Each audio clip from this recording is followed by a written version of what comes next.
अथ वैशाख मासे षष्ठोऽध्यायः। महात्मा नारद के ऐसा कहने पर राजा यम ने कुछ दीनता के स्वर में कहा, हे नारद, इस समय पृथ्वी पर जो यह राजा राज्य करता है वह पुराण पुरुषोत्तम भगवान विष्णु का बड़ा भक्त है। उसके भय से कोई भी मनुष्य कभी वैशाख मास का उल्लंघन नहीं करता।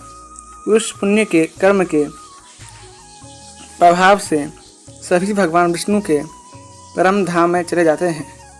मुनि श्रेष्ठ, उस राजा ने इस समय मेरे लोक का मार्ग लुप्त सा कर रखा है।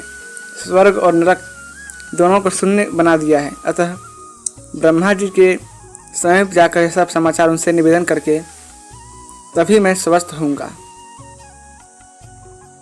ऐसा निश्चय करके यमराज ब्रह्मा जी के लोक में गए और वहाँ बैठे हुए उन ब्रह्मा जी का दर्शन किया जिनका आश्रय ध्रुव है,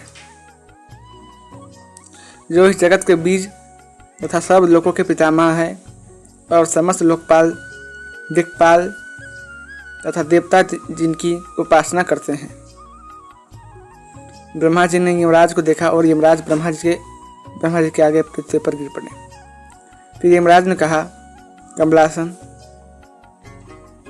काम में लगाया हुआ जब पुरुष स्वामी की आज्ञा का ठीक पालन नहीं करता और उसका धन लेकर भोगता है, वो काठ का कीड़ा होता है। जो बुद्धिमान मनुष्य लोभवश स्वामी के धन का उपभोग करता है, वो 300 कल्पों तक तिर्यक योनि रूप नरक में जाता है।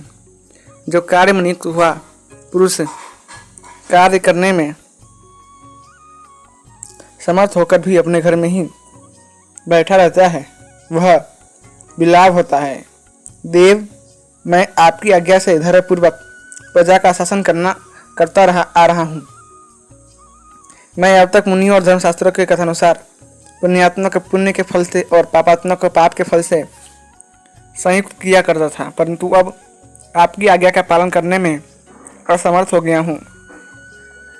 कीर्तिमान के राज्य में सब लोग वैशाख मासों के पुण्य कर्मों का अनुष्ठान करके पितरों और पितामहों के साथ साथ वैकुंठ धाम में चले जाते हैं। उनके मरे हुए पितर और मातामह आदि भी विष्णु लोक में चले जाते हैं। इतना ही नहीं, पत्नी के पिता, ससुर आदि भी मेरे लेख को मिटाकर विष्णु लोक में चले जाते हैं।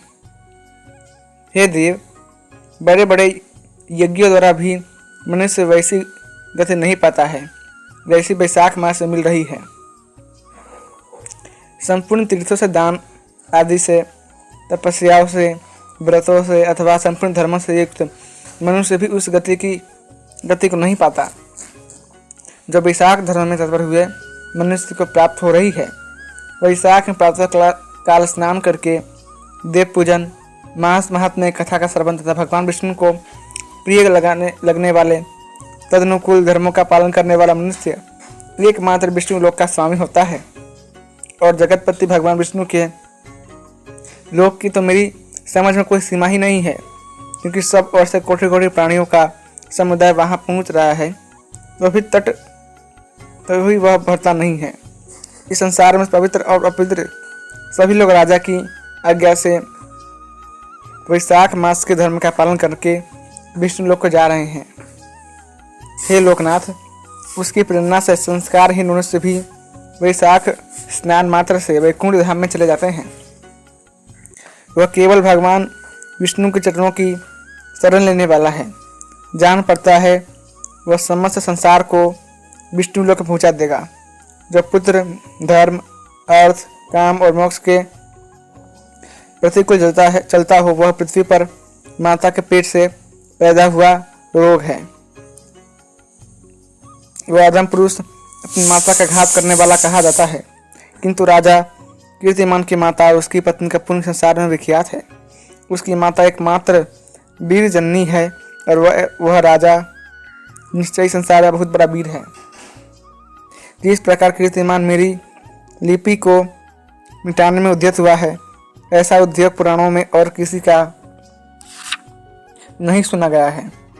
भगवान विष्णु की भक्ति में तत्पर हुए राजा कीर्तिमान के सिवा दूसरे ऐसे किसी को मैं नहीं जानता जो डंका बजाकर घोषणा करते हुए लोगों को ऐसी प्रेरणा देता हो और मेरे लोक के मार्ग को विलुप्त करने की चेष्टा करता रहा हो।